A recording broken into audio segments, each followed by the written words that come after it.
airearen kutsadura ari gara, eta etxean arnasten dugun airea kalekoa baino 10 aldiz kutsakorragoa izan daiteke izenburua hartuta dator, Usoa?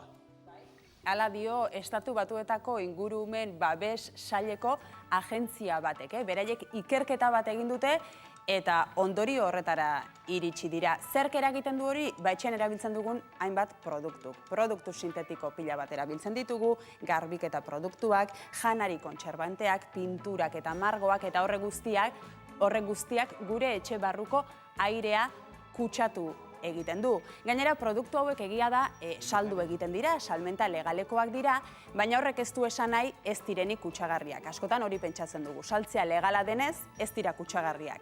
Ba ez, salduarren ere kutsagarriak dira. Gainera, produktu hauek askotan oharretan esaten dute kutsagarriak direla eta zenbaterainoko arriskua dagoen, baina produktu hauek horretara iristeko, hau da, oharretan hori jartzeko ikertzen dituzte bakarrik. Eta kutsagarri bihurtzen dira, arriskutsu bihurtzen dira, bestelako produktu kimikoekin nahasten ditugunean. Eta hori ez dute ikertzen, edo hori oharretan behintzat ez dute jartzen. Batira, produktu ekologikoak eta naturalagoak erabiltzea gomendatzen digute. Eta guk honen aritik, halako bildumatxo bat osatu dugu, etxean dauzkagun produktu kutsagarrien bildumatxo bat.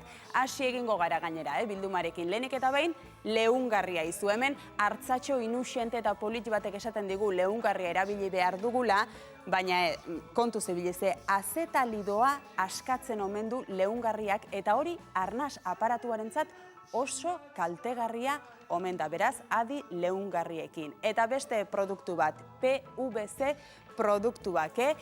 Produktu asko baino merkeagoak izaten dira PVC-koak, baino arriskutsuagoak ere bai, batez ere naturarentzat itsasoa erabat kutsatzen omen dugu PVC-ko produktuekin.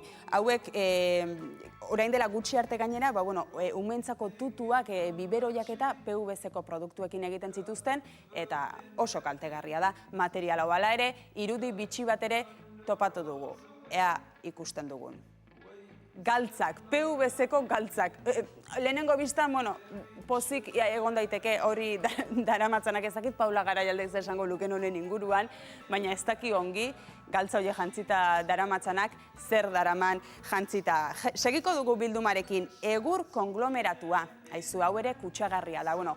Egurra bera ez, egurrak zatitsuak elkartzeko itsasgarri edo kola oso kutsagarri bat erabiltzen dute, formaldehidro izena du, eta honek, azalerako oso kaltegarria da, eta minbizia bera ere sortzen omen du egur konglomeratuan erabiltzen duten kola edo itsasgarri honek. Beste bat, oso erabilia ogitartekoak eta biltzeko zilarrezko papera edo aluminiozko papera, honek kobre eta kadmiozko partikulak aska ditzake, eta hauek ere osasunarentzat oso kaltegarriak. Eta zilarrezko paperarekin lotuta, aipatuko dugu ere bai, salfuman izenekoa.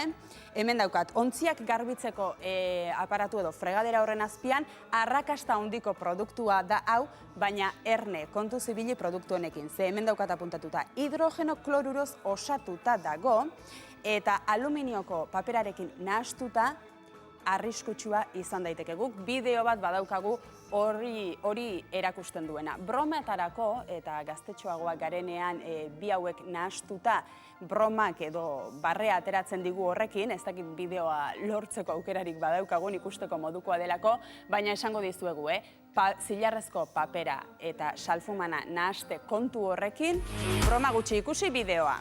Hor daude biak nahastuta, botila horren barruan biak nahastuta. Eta nahasten ditugunean nonbait, haunditu egiten da eta lehertu, ikusten duzuen bezala. Lehenengo biztara, irribarre aterako digu, baina broma gutxi, salfuman eta aluminiozko paperarekin, eta ikusi dugun bezala, bilduma honetara ekarri ditugun kontuekin, adi ibili, gure etxeko airearekin. Airean, kutsaduraz hasi gara, kapoko kutsadura, etxe barrekoa, Europatik etorri zaigu kontu bat, etxe barrekoa Estatu Batuetatik. Zuek nolakoak zarete etxean produktu asko erabiltzen duzen horietakoak, edo lege zaharrekoak? Nik salfuman hori ez nuen ezautzen, baina Ez igual ezautzen. erosi beharko dut. Ziarrezko papela badaukat eta zerbait egingo du horrekin. Saiatzen gara, eta gero eta informazio gehiago dago, ez da? Produktuek eta gero eta informazio gehiago daukate, eta alde horretatik, zorionez, konstiente bagara, badugu gu geuk neurriak hartzerik. Gero ez da gehiago. Ja. Baina, lehen Javier Relsoren elkarrizketa entzun da, ez da? Ez dakit, negargarria espalitz parregarria irudiko litzaidake, baina negargarria da. Gauza batzuk, kanabisa esatera baterako, irmoki defendatzen den hori debekatuta mantentzea, eta bestetik, horrelako gauza, ez dakit, zentzuzko ari dutenak, eta, enkaltegarria bada, zuzenean, debekatu eta ez saldu, ez da? Baina ez, hor gabiltza. Kanabisa debekatuta eta beste salfuman hau etxeko armairuan sartu. Edozein kasutan lege zarrean eta etxeetan garai bateko emakume batez ere, ze garbitasuna garai batean emakume egiten zuten, gaur egun ere bait esango diate, baina askoz produktu gutxiago erabiltzen zuten eta ozpina erabiltzen zuten adibidez. Ozpina gauza guztiak lurra garbitzeko edo garai bateko su gainak, ekonomika gainak eta guzti hori. Angela Castro, Gasteiz, arratsaldeon. Arratsaldean, bai.